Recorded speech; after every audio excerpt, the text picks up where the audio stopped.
Welcome to Asian American Life. I'm Ernabel Demillo. We're here at the Naguchi Museum and Sculpture Garden in Queens, which features the works of artist and landscape architect Isamu Noguchi. In the 1960s, Noguchi was one of the first artists to move to Long Island City to create a gallery. Today, the museum houses nearly 240 works of arts and installations in 13 galleries, including an outdoor sculpture garden, carved granite and basalt sculptures, and carefully placed stones allow visitors to escape the bustle of city life and be transported to a peaceful and tranquil environment. Schlossberg, Martin, Rayberg, these are not names that you would immediately identify as Asian American. Kyung Yoon introduces us to some adoptees who are changing our perception of identity. I was adopted from South Korea when I was 6 months old in 1983, and I was adopted to the Martin family in Bucks County, Pennsylvania. Marissa Martin's life in America started in a small town outside Philadelphia, where she grew up seeing very few Asian faces. I think I spent a long time of my childhood really trying to fit in, and really, I think my family as well as my friends really accepted me as one of them. So often we would talk and it would be comments like, oh, you're not Asian, you're white, we see you as being white. And so it was really that sort of, it came from a place of love of really accepting me for who I was, but then in one way also not necessarily embracing my adoptee or my Korean identity. Things changed for Marissa when she was 10 years old. For the first time, her parents sent her to a camp where she was able to meet other adoptees like herself. It was a life-changing experience. I just remember when I sat in an adoption forum and there were about 6 adult Korean adoptees who were talking about their lives and where they lived and what they did, and just feeling so inspired that there's more out there. That I may be growing up in this really small town, but there's more. The adults that Marissa met would have been part of the first waves of orphans coming out after the Korean War in the 1950s and 60s. Since then, it's estimated that about 200,000 Korean children have been adopted worldwide. Annabelle Schlossberg was a 3-month-old baby when she came to America. I was picked up at JFK by my parents, and I was brought here by Korean soldiers in 1983. Growing up in Park Slope, Brooklyn, with lots of diversity around her, Annabelle's experience was far different from Marissa's. But by middle school, she had no interest in anything related to Korean culture or adoption. I think for me it was a lot about just wanting to have my social life. I was very involved in the athletics program in my middle school, and I played on a travel soccer team in high school, and I was very into photography. I was the editor of my yearbook, so there was just so much other stuff that was going on that I just, it wasn't a priority for me at the time. Jared Rayberg came to America from Vietnam in 1975 as part of Operation Baby Lift. He grew up in a multicultural, multiracial family that settled in Massachusetts. We also adopted my brother from Korea, and I have an older sister who is half black. Having my mom be from a Jewish family, we went to Florida to visit my grandparents, and we celebrated Passover. We did all the really great traditions that they had, which involved smoked salmon and the whitefish. And it really helped me see them, take interest in where they're from. Deciding to adopt a child is a monumental step for any family. But add to that a child of a different race, and there's much more that parents need to consider. When Annabelle was little, we would go to all kinds of Korean cultural celebrations, and we would cook food, and we would learn Korean dances and sing songs and things like that. But it kind of ground to a halt when Annabelle was in middle school, and she just said, that it wasn't relevant to her anymore. Annabelle is my daughter, and I feel I love her deeply, but I also really like her as a person. And, you know, I feel incredibly lucky to be her mother.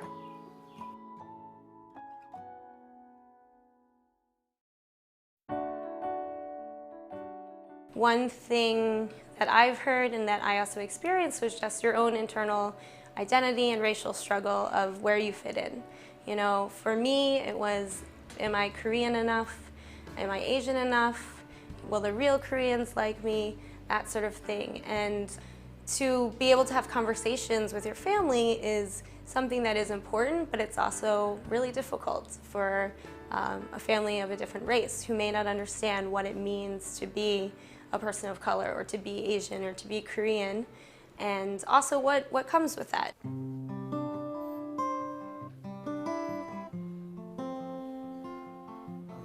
In the year 2000, we had a reunion with Operation Baby Lift children, and I had a chance to meet all these amazing, you know, folks who have traveled the same journey as me or similar. And as we began to share stories with each other, we saw all these great similarities and all these similar experiences, and I wanted to give something back to the next generation. So that's when I began writing original songs about my life growing up as an adoptee. There's nothing left to say, only thank you.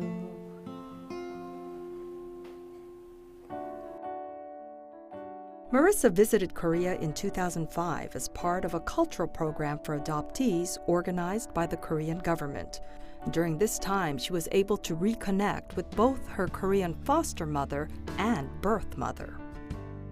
I know that when I met my foster mother, I was crying, I was bawling, and it was a really emotional time for me. But then when I met my birth mother, I didn't really know what to do, and I just sort of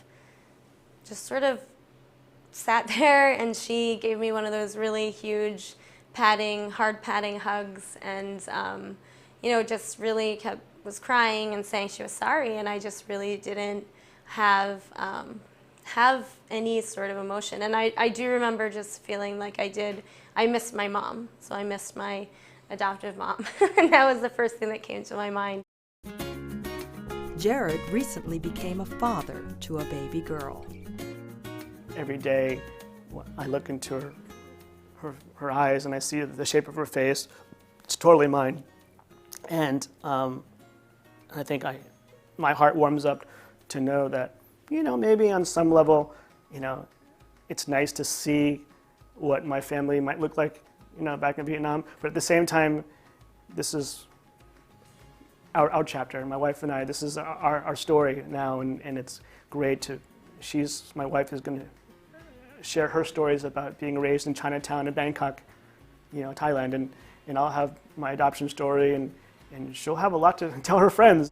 Another way to share stories and experiences has been through a local volunteer organization called Also Known As, founded in 1996 by adoptees for adoptees to mentor and support young people and their families. I got involved with Also Known As right after school, right after I graduated from college, and it was a really good experience for me because I didn't have a lot of other Asian friends. I didn't have a lot of other friends who were adoptees even. So it was kind of an eye-opening experience for me. I've been on the board of Also Known As for 7 years. I served as president for 4. You know, it's exciting, and it's exciting to know that you're part of making sure that there's support out there for anyone who needs it. Organizations like Also Known As are giving voice, visibility, and most importantly, a sense of community to a new generation of adoptees. I'm Kyung Yoon for Asian American Life.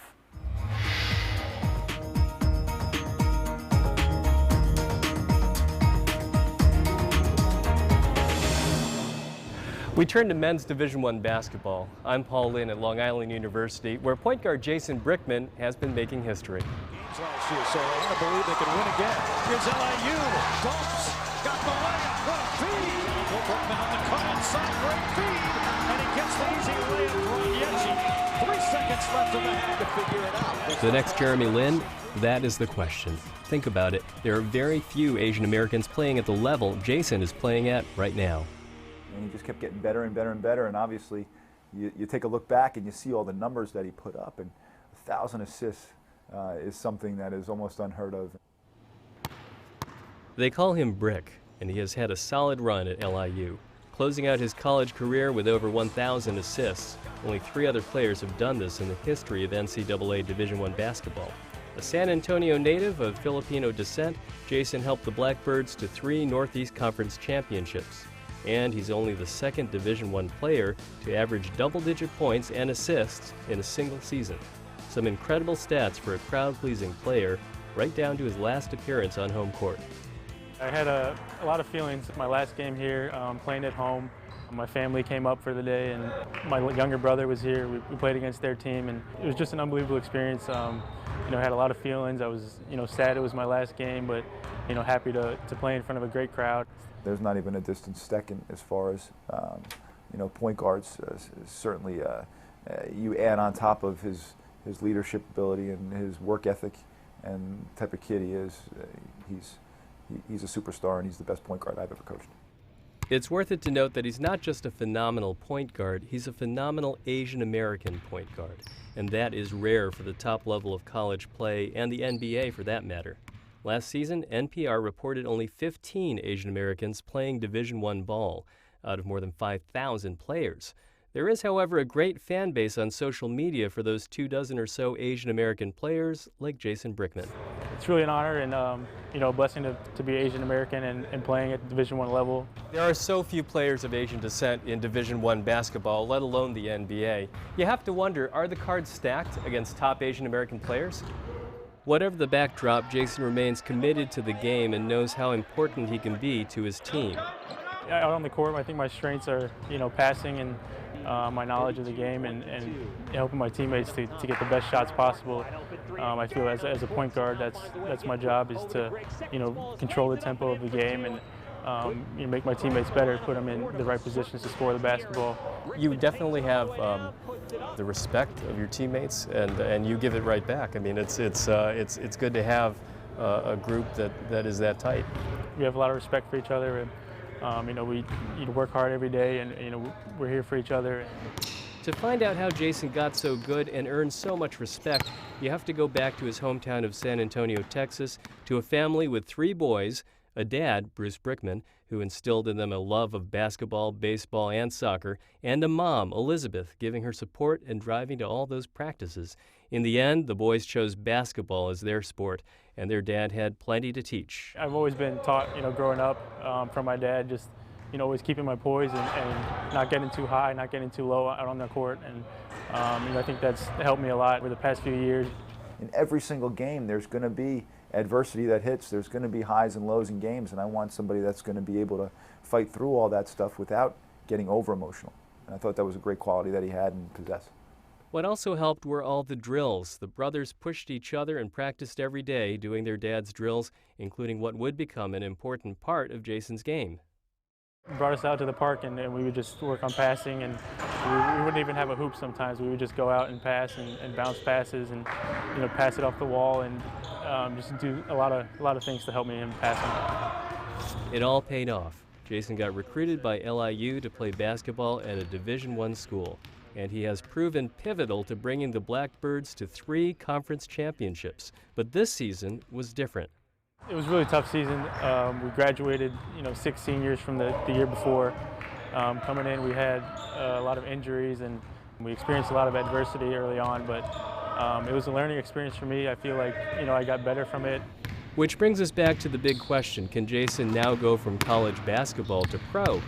That would make it all of 2 Asian American players in the NBA right now. He's going to be a professional. I don't think there's any question about it. Like I said, whether it's overseas or whether it's in the NBA, he's got an opportunity.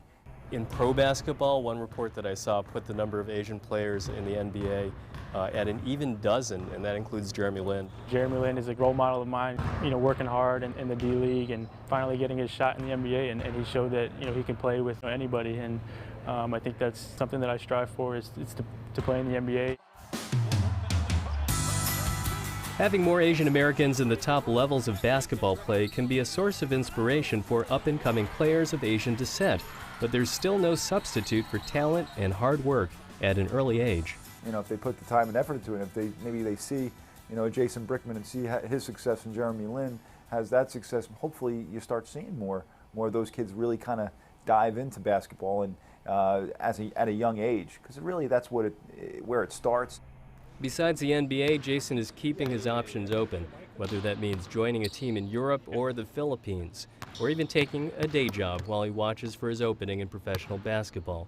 He does have a college degree in computer science, something his mother made sure he would complete. Playing here at LIU over the past 4 years, I've gained a lot of experience, and I think I've matured more as a player and a person off the court. With my leadership and different qualities, I think I'm more mature as a person, and I think it's going to help me, as I move on with the rest of my life and the rest of my career.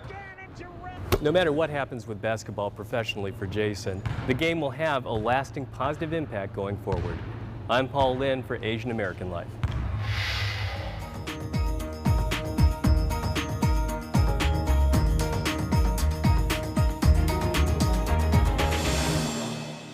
I'm Tinabeth Piña. Exporting musical theater to other countries has never been as big as it is now. And Asia, with over 4 billion potential theater goers, is proving to be a successful market for Broadway musicals.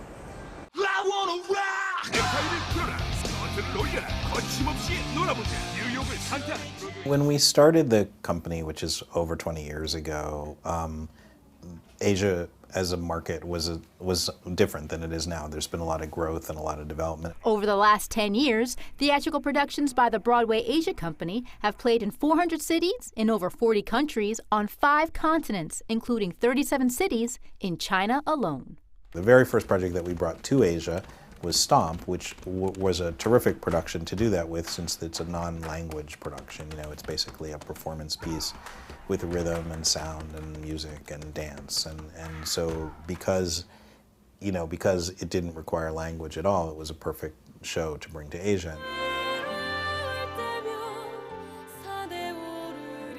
Musicals eventually made their way to Asia, starting with The Sound of Music.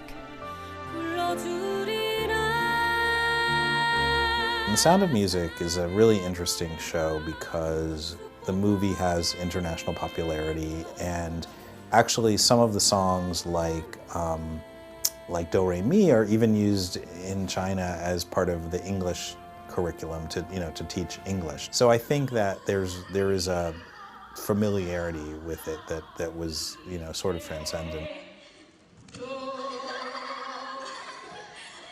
When the shows do go to Asia in any country, are they normally done in English, or are they translated into the native languages of Japan, Korea? A lot of the time we will tour an American production and it will go in English to these different countries, but then more and more the shows are translated, licensed to a local partner who then hires a native cast who performs it in the native language. One of the most fascinating for me was the producers, which we were able to bring the national touring company from the United States to Japan, and they performed in Tokyo and Osaka. And then about a month later, we had a Japanese company.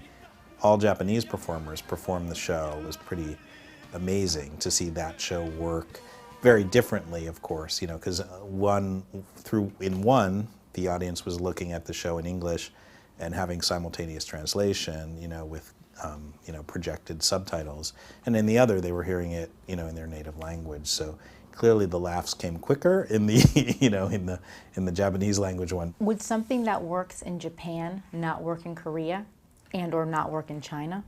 I think you're right that there are different sensibilities. Certainly, I mean, it's just like, if you make a generalization about America, but then you have the North and the South and the East and the West, and we can make generalizations about those places too, and they're only true to a degree, But yeah, Asia is very different. I mean, certainly, just in terms of the development of musical theater and the exposure of the audiences to the form, like I said, Japan is the most developed. Korea is probably the next most developed.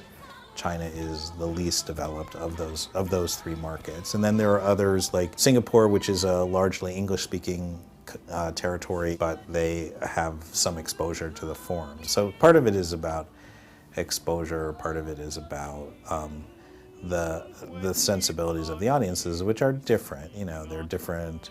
Certainly, you know, even as we tour a show throughout the United States, a different, you know, you'll get different laughs in New York City than you will in Pittsburgh. The Asian Pacific community also responds differently to the shows themselves. What may be a flop here may actually work over there. Broadway theater especially, it's a collaboration between, you know, the direction, the choreography, the writing, the design, all those things. And, you know, it's any kind of recipe that you make, if you put in too much of this and not enough of that, you know, it just doesn't come out well. And so, you know, I think the opportunity to sort of try again and, you know, rework that is exciting. We're working on a production of a show that was a quick flop here, Lestat, you know, which is a musical based on the Anne Rice, you know, vampire novels, and, you know, it's a score by Elton John. So it has a lot of really good elements to it, but it didn't work here. And we have a Korean company who is going to take the elements of the show and create a new version, and they're very hopeful that it'll succeed. This particular company uses pop stars. They use Korean pop stars in the main roles, and they've been tremendously successful, and they've actually brought their shows to Japan, but actually performed in Korean in Japan, and they've had very successful engagements there. The Broadway Asia Company is also taking shows originating in Asia and touring them internationally. Our goal as a company has always been to try and find a market for the Broadway shows in Asia, and to try and find shows in Asia that might have a life in the rest of the world. So we've worked on quite a few projects that have had a life beyond.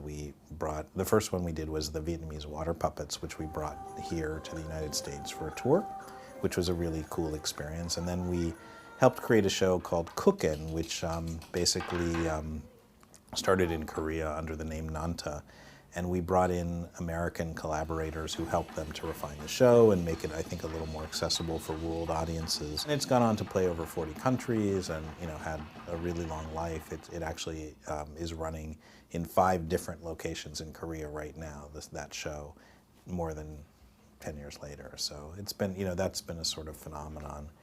And, you know, we're continuing to work on new projects like that. The Broadway Asia Company is also broadening its scope to India and is very excited about the enormous audience potential there, especially when its theatrical infrastructure is further developed. For Asian American Life, I'm Tinabeth Piña.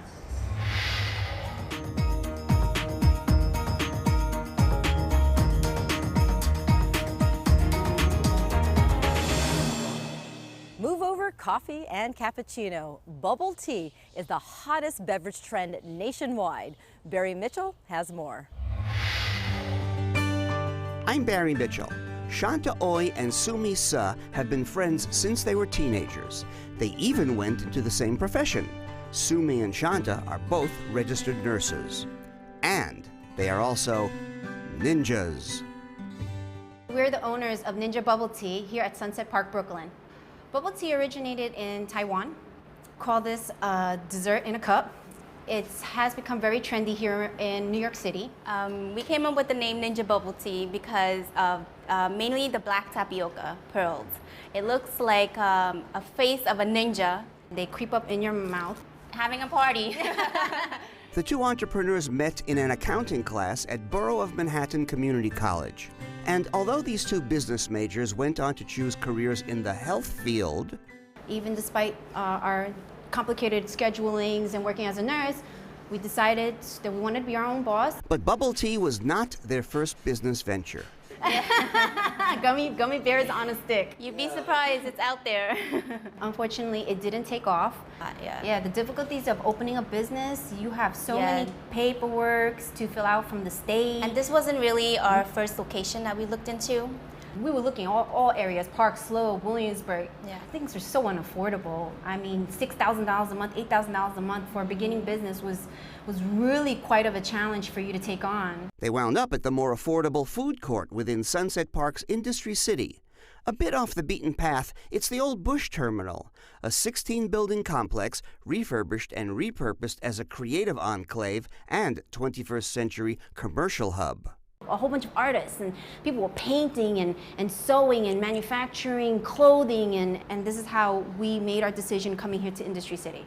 These are a few flavors that we're working with, and we're thinking about introducing them into our menu. Chai, pumpkin, pistachio, caramel, butterscotch. We're always looking for a healthier alternative and probably introduce some sugar-free products.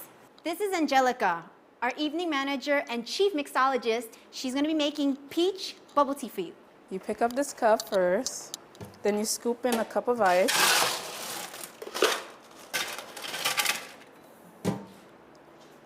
You fill up the green tea 80%. Then you do 2 jiggers of peach syrup. 1. You mix it together. Then you put it in this nice shaking machine and let it shake. This is our boba, also known as black tapioca. We take a scoop. Then we take it to our sealing machine.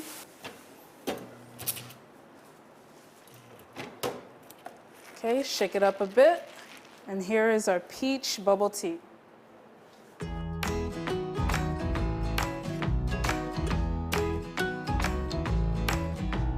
I'm a dreamer. I'm dreaming big. I'm hoping we have 20 of these shops within the next few years. But for now, I'm very happy with this one. The advice we have for budding entrepreneurs is keep your eye on the prize, be passionate about everything you do, and work hard. And also know your weakness and your strength and be fearless like a ninja. Hi-ya! I'm Barry Mitchell for Asian American Life.